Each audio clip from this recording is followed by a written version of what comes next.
No es la temperatura la que tiene preocupados a los científicos esta vez, sino la combinación de señales atmosféricas, oceánicas y estructurales que juntas generan un nivel de atención que no se había visto antes. Julio trajo una ola de calor al centro y norte de México, que, en términos puros, no fue la más extrema jamás registrada, pero el contexto, el momento del año, la condición previa de las reservas de agua, la fase de El Niño en el Pacífico y un patrón atmosférico estancado que los meteorólogos llevan meses vigilando, la convierte en un caso que merece explicación completa.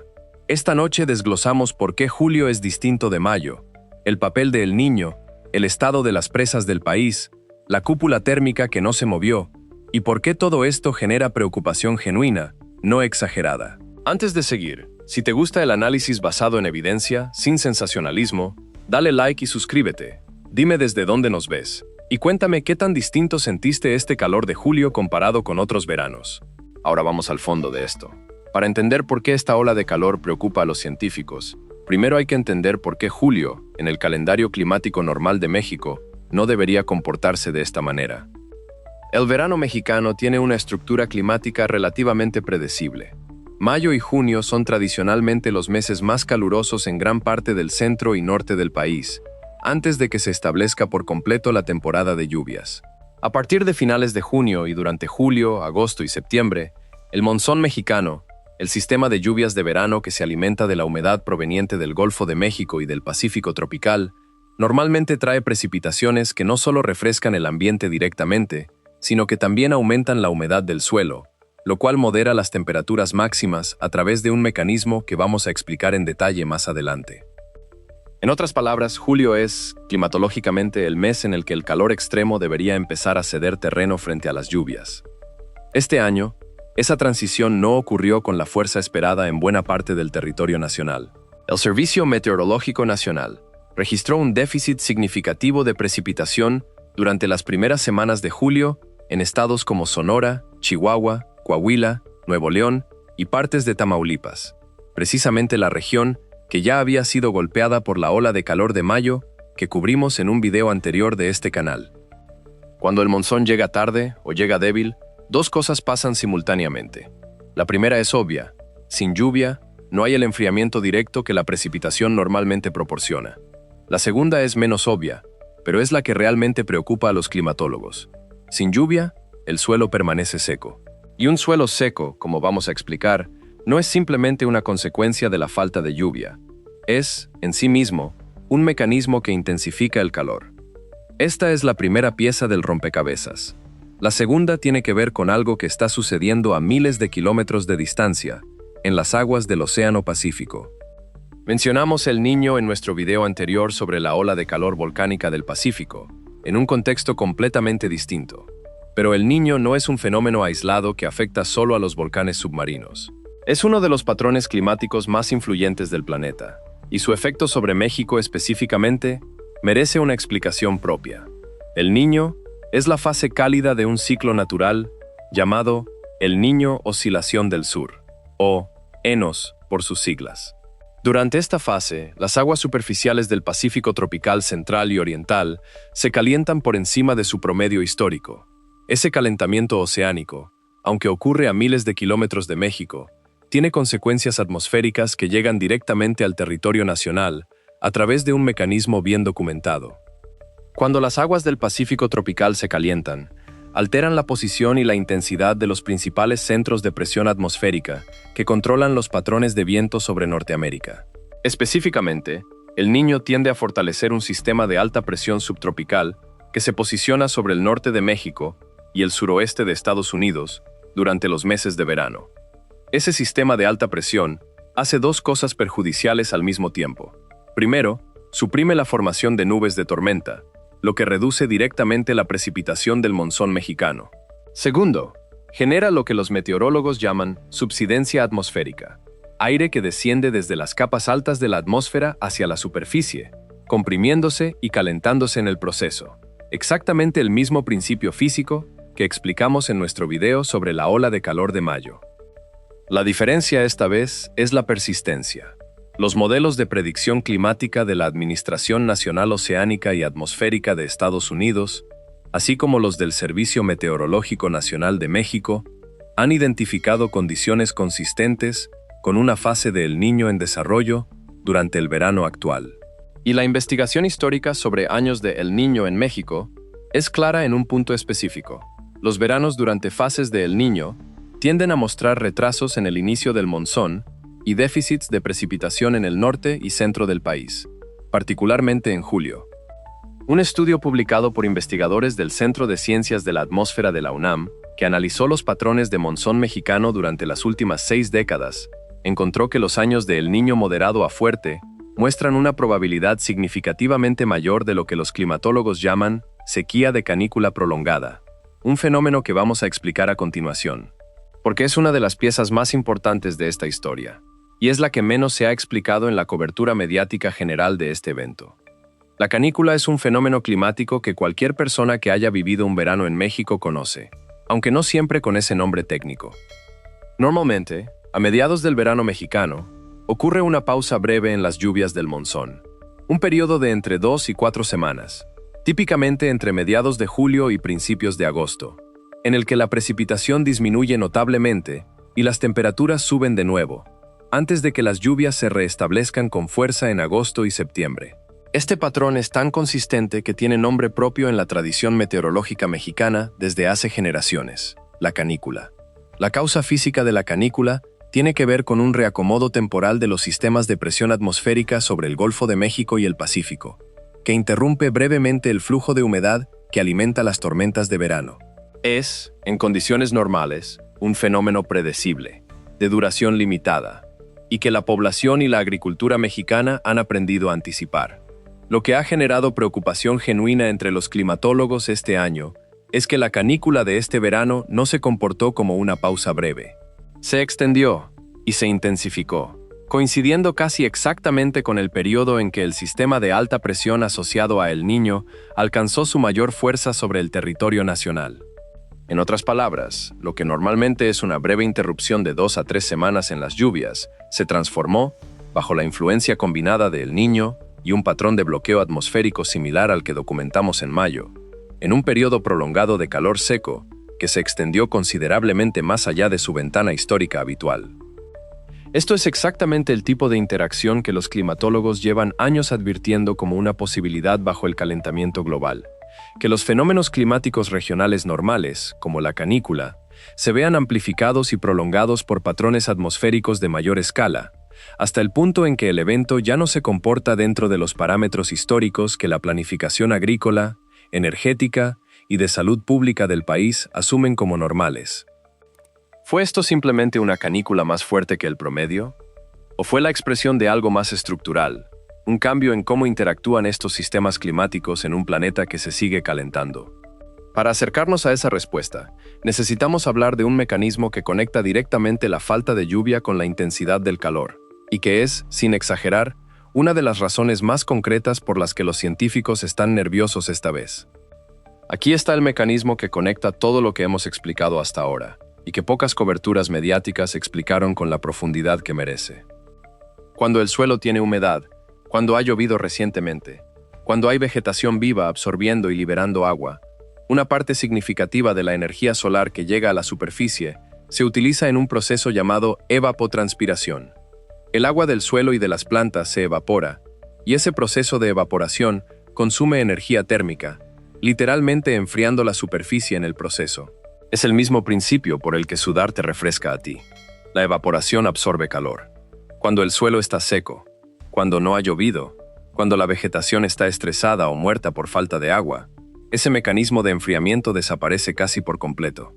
Toda la energía solar que llega a la superficie se convierte directamente en calor sensible, es decir, en temperatura del aire, en lugar de gastarse parcialmente en evaporar agua. Esto significa que un suelo seco no es solamente un síntoma de la falta de lluvia, es, en sí mismo, un amplificador del calor. Investigaciones publicadas en revistas como el Journal of Climate han demostrado que los déficits de humedad del suelo pueden incrementar las temperaturas máximas diarias entre 2 y 5 grados Celsius adicionales, comparado con condiciones de suelo húmedo bajo la misma cantidad de radiación solar. Esto crea exactamente el tipo de ciclo de retroalimentación que mencionamos en nuestro video sobre la ola de calor de mayo, pero operando en una escala temporal más larga y, por lo tanto, más peligrosa. El proceso funciona así. El Niño y el bloqueo atmosférico reducen la lluvia. La falta de lluvia seca el suelo. El suelo seco amplifica las temperaturas. Las temperaturas más altas aumentan la evaporación de la poca humedad que queda en el suelo y en los embalses. Eso seca aún más el suelo. Y el ciclo se retroalimenta a sí mismo, intensificándose con cada vuelta, en lugar de estabilizarse. Este mecanismo es precisamente el que los climatólogos identifican como el motor detrás de algunas de las olas de calor más severas y prolongadas registradas en el mundo en la última década, incluyendo eventos en el suroeste de Estados Unidos, en el sur de Europa, y ahora, según el análisis preliminar de varios investigadores mexicanos, en partes del centro y norte de México durante este julio. Y aquí está la conexión con las reservas de agua del país, que es la siguiente pieza de esta historia, y posiblemente la más urgente desde una perspectiva de planeación a futuro. México depende de un sistema de presas y embalses para el suministro de agua potable, la generación de energía hidroeléctrica y el riego agrícola en buena parte del territorio. Y ese sistema entró al verano de este año en una condición que ya generaba preocupación antes de que la ola de calor de julio se intensificara. Datos de la Comisión Nacional del Agua muestran que, a inicios de julio, varios de los embalses más importantes del norte y centro del país operaban con niveles de almacenamiento significativamente por debajo de su promedio histórico para esa fecha del año. La presa de La Boquilla en Chihuahua, la presa El Cuchillo en Nuevo León y varios embalses del sistema Cutzamala que abastece a la Ciudad de México mostraban niveles que, en algunos casos, no se habían visto en años. Esta condición no surgió de la nada. Es la consecuencia acumulada de varios años consecutivos de precipitación por debajo del promedio en buena parte del país, combinados con una demanda de agua que sigue creciendo debido al crecimiento poblacional, la expansión agrícola y el aumento del consumo urbano. Cuando una ola de calor prolongada y seca llega encima de un sistema de embalses que ya operaba con déficit, las consecuencias se multiplican en varias direcciones simultáneamente. La primera consecuencia es la presión sobre el suministro de agua potable para consumo humano, particularmente en zonas urbanas que dependen de estos embalses. Varias ciudades del norte del país implementaron restricciones o reducciones en el suministro de agua durante las semanas más intensas de la ola de calor, justamente en el momento en que la población más necesitaba agua para hidratación y para mitigar el calor. La segunda consecuencia es agrícola. Los cultivos de riego en regiones como el Bajío y el norte del país dependen directamente de la disponibilidad de agua de estos embalses durante los meses críticos de desarrollo de las cosechas. Una reducción en la disponibilidad de agua durante un periodo de calor extremo, cuando los cultivos además requieren más agua de lo normal precisamente porque las altas temperaturas aumentan la evapotranspiración de las plantas, representa un riesgo doble para la producción agrícola. La tercera consecuencia, y la que conecta más directamente con la preocupación de los climatólogos, es energética. La generación hidroeléctrica depende del nivel de agua en los embalses. Cuando los niveles bajan, la capacidad de generación hidroeléctrica disminuye, justo en el momento en que la demanda eléctrica total del país alcanza sus picos más altos del año debido al uso masivo de aire acondicionado, el mismo problema de sobrecarga de la red eléctrica que documentamos en la ola de calor de mayo, pero ahora con menos capacidad de generación disponible para cubrir esa demanda. ¿Es esto todavía una crisis hídrica nacional? No, según la evaluación oficial de las autoridades del agua en México, pero es una condición de vulnerabilidad estructural que una ola de calor prolongada como la de julio expone y agrava de manera medible, y que probablemente no se resuelve completamente cuando termine la ola de calor actual. Hasta ahora hemos hablado de mecanismos que son relativamente visibles: la falta de lluvia, el suelo seco, las presas bajas. Pero hay una capa adicional de preocupación dentro de la comunidad científica que tiene que ver con algo más sutil: la posibilidad de que estos eventos ya no sean simplemente la manifestación de la variabilidad climática natural, sino la expresión de un cambio estructural en cómo se comporta el sistema climático regional. Esto requiere una distinción cuidadosa, porque es fácil caer en la exageración en ambas direcciones. Por un lado, México siempre ha experimentado variabilidad climática significativa de año a año. Años del Niño y años de la Niña, su contraparte fría, han alternado durante siglos. trayendo consigo veranos más secos o más húmedos según el caso. Esta variabilidad no es nueva, y atribuir cada evento de calor individual directamente al cambio climático de origen humano, sin más contexto, sería científicamente imprudente. Por otro lado, lo que la investigación climática ha documentado con creciente claridad en los últimos 15 años es que el calentamiento global de fondo está cambiando la línea base sobre la cual ocurre esa variabilidad natural. En términos simples, los años de El Niño de hoy, ocurriendo sobre un planeta que ya está más de 1 grado Celsius más caliente que en la era preindustrial, producen olas de calor más intensas que los años de El Niño de hace 40 o 50 años, incluso si la intensidad del propio fenómeno de El Niño fuera comparable. Un grupo de investigadores del Instituto Mexicano de Tecnología del Agua, en colaboración con climatólogos de instituciones internacionales, ha estado documentando esta tendencia, específicamente para el norte de México. Su análisis, presentado en foros científicos durante el año pasado, sugiere que la combinación de calentamiento de fondo, mayor frecuencia de bloqueos atmosféricos y ciclos de El Niño, que pueden estar comportándose de manera ligeramente distinta bajo las nuevas condiciones climáticas del planeta, está produciendo una categoría de eventos de calor que los modelos históricos no capturan completamente. Esto es, en esencia, lo mismo que documentamos en nuestro análisis de la conexión entre El Niño y la actividad volcánica en el Pacífico. Sistemas climáticos que han operado dentro de rangos relativamente conocidos durante siglos, ahora operando bajo condiciones de fondo que han cambiado, produciendo respuestas que los modelos construidos sobre la historia pasada no anticipan completamente. Lo que tiene nerviosos a los científicos no es necesariamente esta ola de calor específica de julio, vista de manera aislada. Es la posibilidad de que esta ola de calor sea una muestra de lo que se está volviendo la nueva normalidad climática del norte de México. Una normalidad en la que la combinación de El Niño, bloqueo atmosférico y déficit hídrico acumulado producen eventos de calor más prolongados, más secos y más difíciles de gestionar que los que la infraestructura del país fue diseñada para enfrentar. Quiero detenerme en esta sección con el mismo cuidado que aplicamos en nuestro análisis de mayo, porque el costo humano de estos eventos merece atención específica, no solo una mención de paso. Las autoridades de salud de varios estados reportaron incrementos sostenidos en hospitalizaciones relacionadas con golpe de calor durante las semanas más intensas de julio, superando incluso los niveles registrados durante la ola de calor de mayo en algunas regiones. Esto es consistente con lo que la fisiología del estrés térmico predeciría. La exposición acumulada a calor extremo, sin periodos suficientes de recuperación, tiene un efecto de desgaste progresivo sobre el cuerpo humano que se intensifica con cada episodio adicional.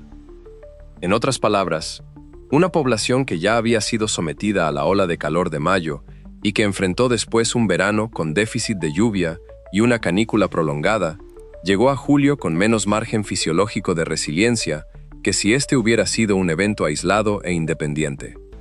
Las poblaciones de mayor riesgo siguen siendo las mismas que identificamos anteriormente: adultos mayores, niños pequeños, personas con condiciones cardiovasculares o respiratorias preexistentes, y trabajadores que realizan labores físicas al aire libre. Pero julio agregó una dimensión adicional de riesgo que mayo no tuvo con la misma intensidad: la combinación de calor extremo con escasez de agua potable en algunas zonas urbanas, debido a las restricciones de suministro que mencionamos en la sección anterior. Cuando una persona enfrenta calor extremo y simultáneamente tiene acceso reducido a agua potable para hidratarse adecuadamente, el riesgo de complicaciones de salud no se suma de manera simple, se multiplica. La deshidratación reduce directamente la capacidad del cuerpo de sudar eficientemente, lo que a su vez reduce su capacidad de regular la temperatura interna, creando exactamente las condiciones fisiológicas que conducen al golpe de calor. Organizaciones de salud pública y de derechos humanos en México han documentado, durante este evento específico, casos de comunidades en zonas rurales y periurbanas que enfrentaron simultáneamente cortes de energía eléctrica, que eliminan el acceso a ventiladores o aire acondicionado donde existe, y restricciones de agua, durante los días de mayor temperatura del mes. Esta combinación específica, calor extremo, sin electricidad confiable, sin agua suficiente, representa el escenario de mayor riesgo que la infraestructura mexicana puede producir bajo las condiciones climáticas actuales. Y es exactamente el escenario que, según la tendencia que hemos documentado a lo largo de este video, se vuelve más probable, no menos, en los años que vienen, si los patrones de El Niño, bloqueo atmosférico y déficit hídrico continúan interactuando de la manera en que lo hicieron este julio. Una pregunta legítima en este punto es, ¿qué sigue? ¿Va a continuar esta situación o hay alivio a la vista? Los pronósticos estacionales del Servicio Meteorológico Nacional, en conjunto con los modelos climáticos de la NOAA, sugieren que la fase de El Niño en desarrollo durante este año probablemente alcanzará su mayor intensidad hacia finales del verano y principios del otoño, antes de comenzar a debilitarse durante el invierno. Esto significa que la influencia de El Niño sobre los patrones de precipitación en México probablemente continuará siendo relevante durante agosto y septiembre, aunque los modelos no son unánimes sobre la intensidad exacta de ese efecto en los meses restantes de la temporada de lluvias. Lo más probable, según los modelos disponibles al momento de este video, es que las lluvias del monzón mexicano se restablezcan con mayor fuerza durante agosto, como ocurre típicamente después de la canícula, incluso en años con canículas prolongadas. Este es el escenario base que los climatólogos consideran más probable, basado en el comportamiento histórico de canículas extendidas en años anteriores de El Niño.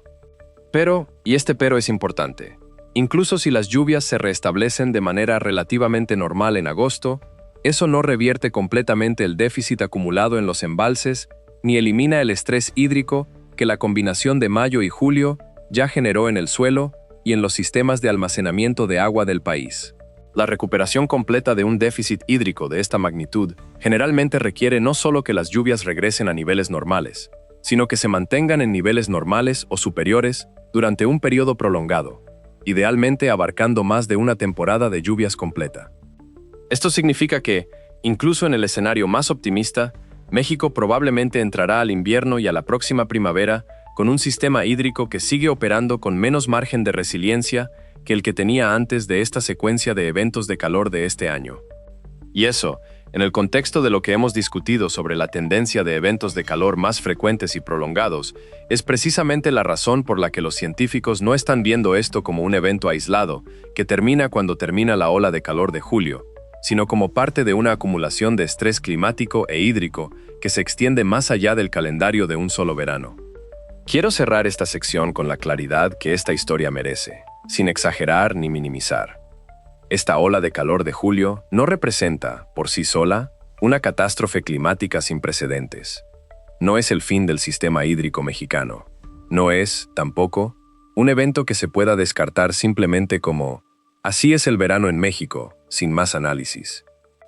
Es, más precisamente, la expresión visible de varios mecanismos que la ciencia climática ha documentado con creciente claridad durante los últimos 20 años, todos operando simultáneamente sobre el mismo territorio durante el mismo periodo.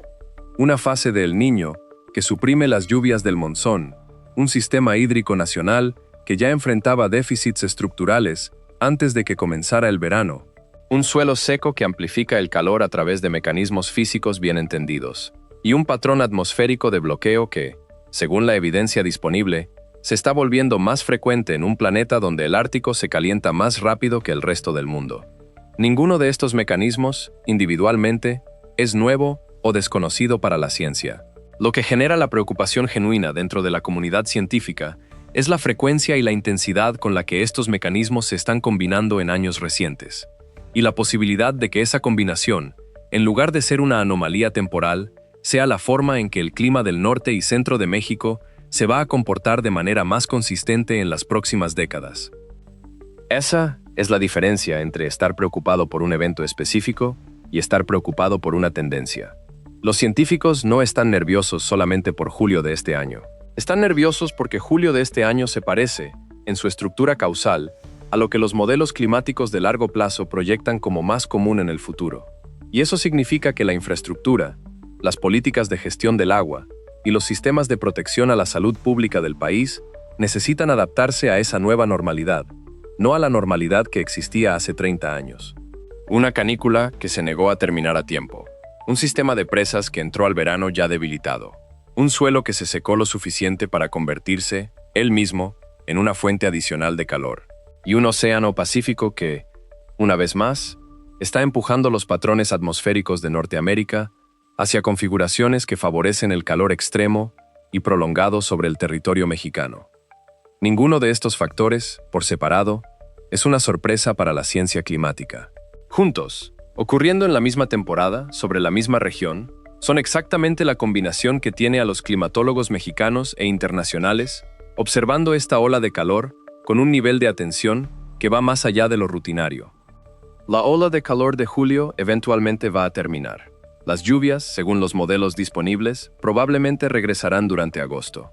La vida en la superficie volverá, como siempre, a cierta apariencia de normalidad. Pero el mecanismo que produjo este evento, el Niño, el Ártico calentándose, los embalses ya debilitados, el suelo seco que amplifica cada grado adicional de calor, no se va a ir a ningún lado cuando termine esta ola de calor específica. Sigue ahí, operando, y según la evidencia que hemos revisado esta noche, probablemente se va a volver a combinar de manera similar en los años que vienen. Este es Project Nightwatch. Esta ola de calor de julio no fue la anomalía. Fue una muestra de lo que viene.